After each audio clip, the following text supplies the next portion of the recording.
If you do run in 2016, do you think you would have any margin for error? I think everybody has some margin for error. I probably got less than other folks, but that's okay. I mean, and can you convince your supporters that you have what it takes to run? I think they're already seeing that. I think listen, when you look at the people that are pouring in here to sit down with us, to talk to us, the policy individuals that have said, listen, we want to come help you become even better prepared as we go forward, is already the answer to that. All right, the so-called invisible primary for 2016 is already gaining steam behind the scenes as potential candidates fight for talent, money, and support. And that's where things get very crowded and complicated in Texas. MSNBC political correspondent Casey Hunt breaks down the battle lines. She's cruel. She's mean.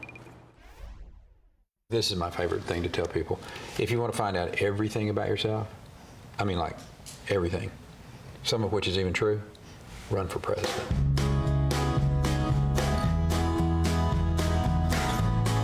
Everything's bigger in Texas, but is Texas big enough for all this presidential ambition?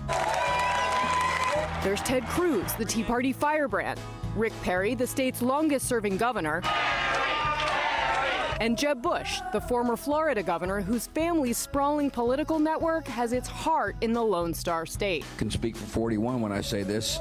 He ought to run for president. Officially, these Texas Titans are the best of friends. What's not to like about George W. and Laura? But behind the scenes, there's reportedly been tension. In 2007, you were campaigning for Rudy Giuliani in Iowa, and you said that George Bush was not a fiscal conservative. Do you still believe that George Bush wasn't a fiscal conservative? I go back and just look at our records, and my observation is that, and I was making a distinction between myself and George W.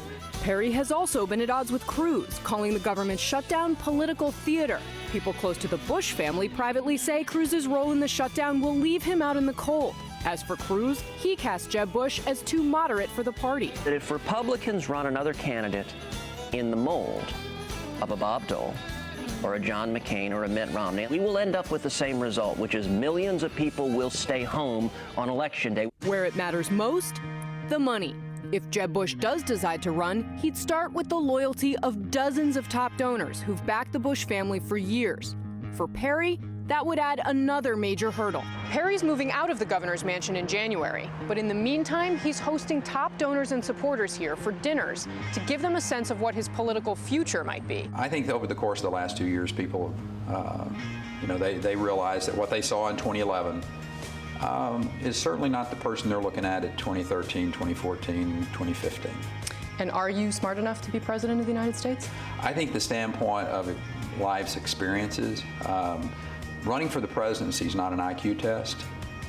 It is a test of an individual's resolve. It's a test of an individual's philosophy. It's a test of an individual's life's experiences. And I think Americans are really ready for a leader that will give them a great hope about the future. Well, so she asked a question, and it kind of made me uncomfortable. Were you uncomfortable, Casey? I wasn't. Rick Perry wasn't.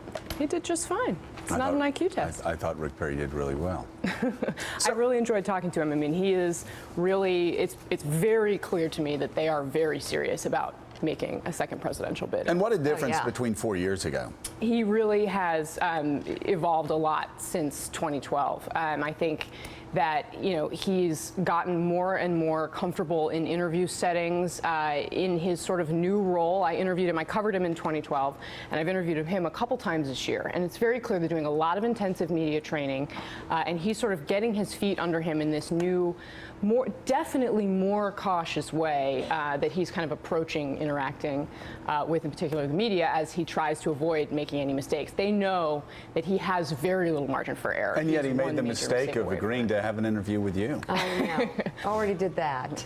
So, okay, so let's say he starts to push, get people to sort of forget the past, right? Because there were he had back issues, and I remember all that. How does he measure, can you imagine him against Hillary Clinton? Yeah, I actually can. You can? I think a lot of people in central Pennsylvania would probably be more comfortable with Rick Perry than Hillary Clinton.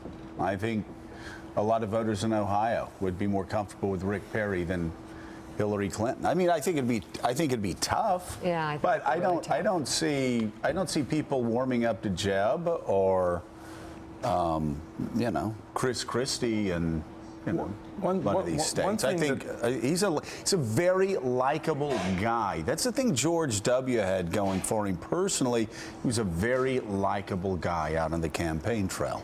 One thing that's kind of striking, at least I personally found striking, when he was in here a few months ago, off of the piece that you just did on him, before you even get to ideology, before you get to, is he right or left on an issue or whatever, he seems far more looser and thus more likable He really is. than he did 2 or 3 years ago in terms of him being a candidate. Do you find that? I mean, you covered him. I think it was a wake-up call for him. I mean, I think that they will say, he feels like he swaggered out on that stage. And he told me also in this interview that, being governor of Texas, it turned out, even for 14 years, was not enough to run for president. I think they made the mistake of thinking, hey, this was pretty, I walked out into this governor's mansion several times. That's going to be plenty to run for president. And I think that, that humility is contributing to kind of how he's trying to evolve. Well, there were the oops moments in the debate. We have what Mika mentioned, I think, in New Hampshire, where he came to the stage and had taken some back pills, and that was a little loopy of a conversation. It happens. Joe, as you mentioned, happens. when it comes to Hillary Clinton or any of these other candidates that might emerge, do they get a second chance to make a first impression? And so a lot of people have thoughts about Rick Perry or even Hillary Clinton, and they are trying to make this second impression. They on do, America. but the margin of error for Rick Perry is awfully small.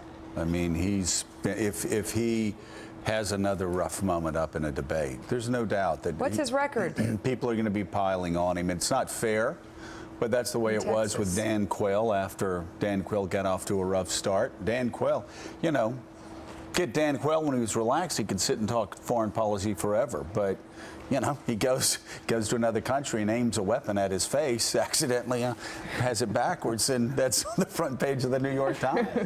And I think people that surround Perry know that they think he can survive a few small missteps. If he stumbles over a word, okay, fine. But they know that he's essentially carrying around his own personal detonator. And if he makes a mistake and steps on it in a big way, that's it. Casey Hunt, thank you so much. Thank you, Great Casey. job.